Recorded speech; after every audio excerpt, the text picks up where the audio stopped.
السلام عليكم. تخيل أن تستيقظ يوما لتكتشف أن أغلى ما تملك، جسدك، قد تحول إلى قطع غيار في سوق سوداء لا ترحم. قضايا حقيقية مرعبة من أرشيف المحاكم، بدأت بضائقة مالية وعملية جراحية بسيطة وحلم بالهجرة، وانتهت بأجساد جردت من أحشائها وأشخاص يجرون أنفسهم بلا كلي. اسمع جيدا، فما ستسمعه الآن ليس فيلما سينمائيا، بل واقعا عاشه ضحايا سوق الأجساد المنسية. تبدأ الحكاية من الشاشة الزرقاء عبر الشبكة العنكبوتية، حيث تترصد أعين خفية بيانات البشر. محمد المزيد، شاب يعيش حياته بالكفاف والعفاف، يرن هاتفه فجأة. على الطرف الآخر صوت مجهول يعرض عليه عرضا غريبا وصادما، يقول: نحن مستعدون لشراء كليتك. لم يضع محمد يوما إعلانا للبيع، لكن المافيا التقطت أثره. في تلك اللحظة انقسم الواقع إلى نصفين: محمد الذي رفض العرض تماما، متمسكا بكرامته وحرمة جسده، وعلى الجانب الآخر مواطن يغرق في ديون تراكمت عليه منذ العام 2005، يرى في جسده المخرج الوحيد من عنق الزجاجة، فيخرج ليعلنها صراحة: أنا مستعد لبيع كليتي بمقابل 130 ألف درهم. الفقر لم يترك لي خيارا، ولا تهمني العواقب.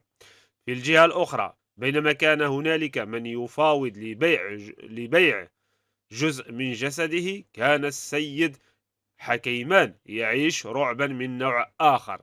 دخل المستشفى بكامل صحته لإجراء عملية جراحية بسيطة وروتينية لعلاج الفتق. خرج من عملية جراحية وعاد لحياته، لكن بعد سنوات انقلب كل شيء. بدأت صحته تتدهور بشكل حاد، وجسده ينهار بلا سبب واضح. تتوجه العائلة لإجراء فحوصات وأشعة دقيقة لتنزل الصدمة كالصاعقة على الأطباء وعليهم. قالوا له: كليتك اليسرى غير موجودة تماما. كيف يختفي عضو بشري كامل بعد عملية فتق؟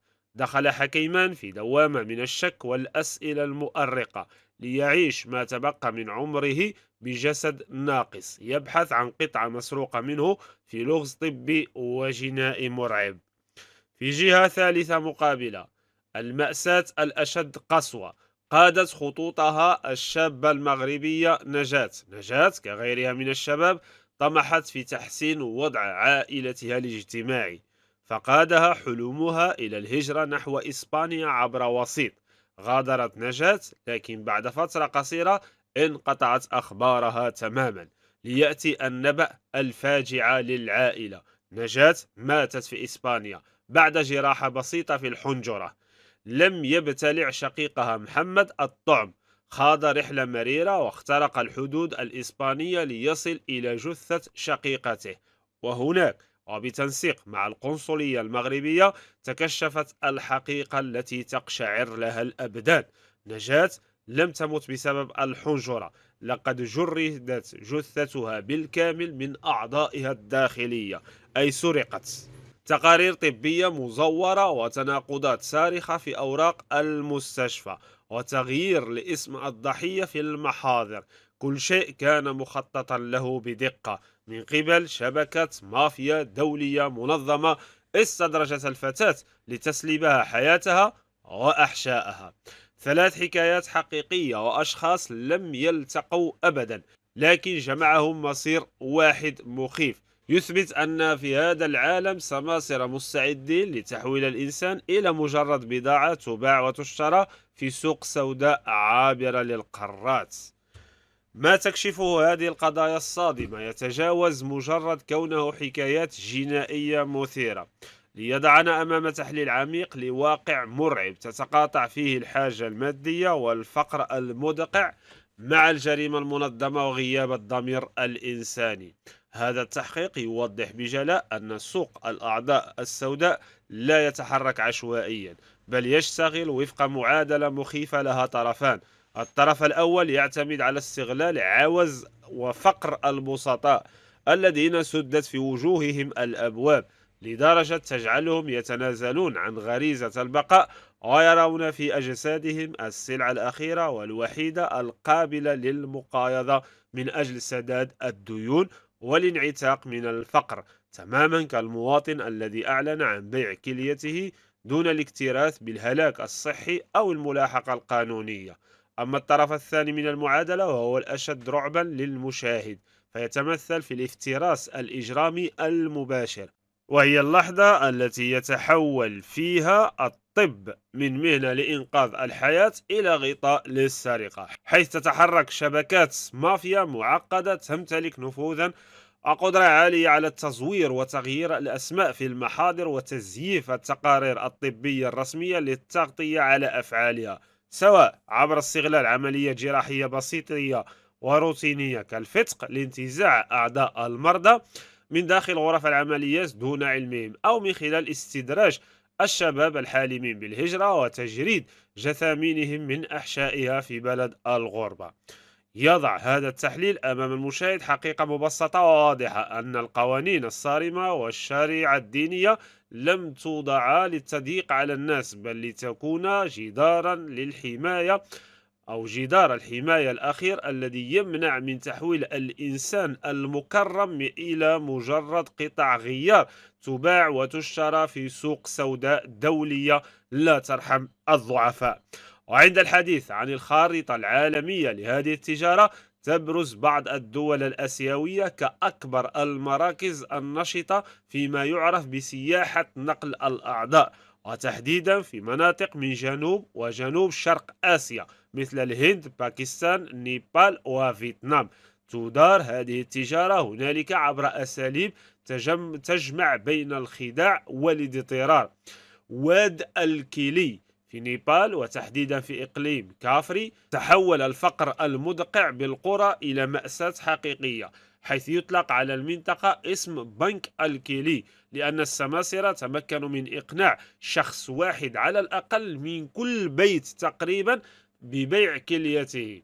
يستغل السماسرة الجهل وغياب التعليم، إذ يتم إقناع الضحايا الريفيين البسطاء بأن الكلية المستأصلة ستنمو وتكبر مجددا مثلما ينمو شعر الرأس، أو يوعدون بمبالغ ضخمة لا يستلمون منها في النهاية سوى الفتات الصغير بعد أن تذهب الأرباح الكبرى لجيوب الوسطاء والأطباء المتواطئين.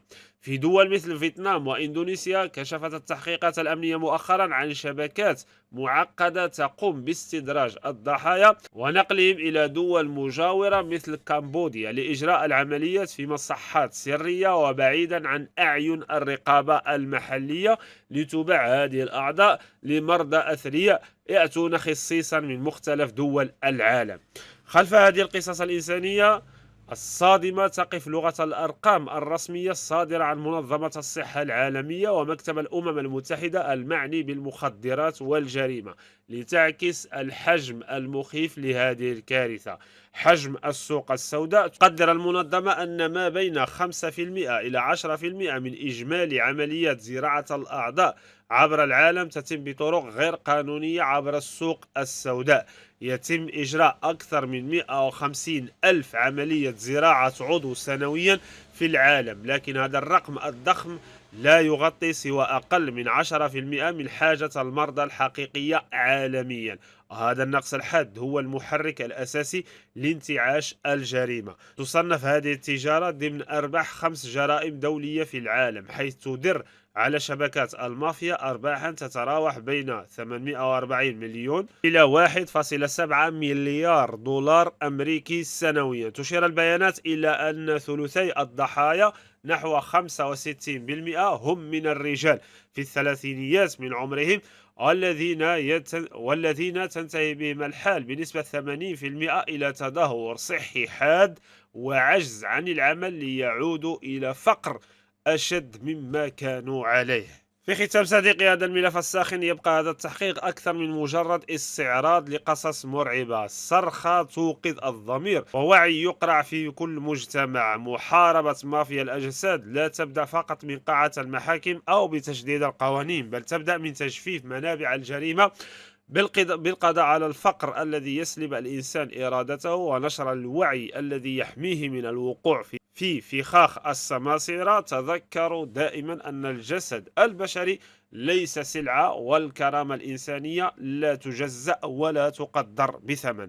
حماية الضعفاء مسؤوليتنا بطبيعة الحال جميعا، حتى لا يضطر أب أو شاب لبيع حياته من أجل البقاء، وتظل الحياة هبة مقدسة محمية بالوعي والضمير والقانون.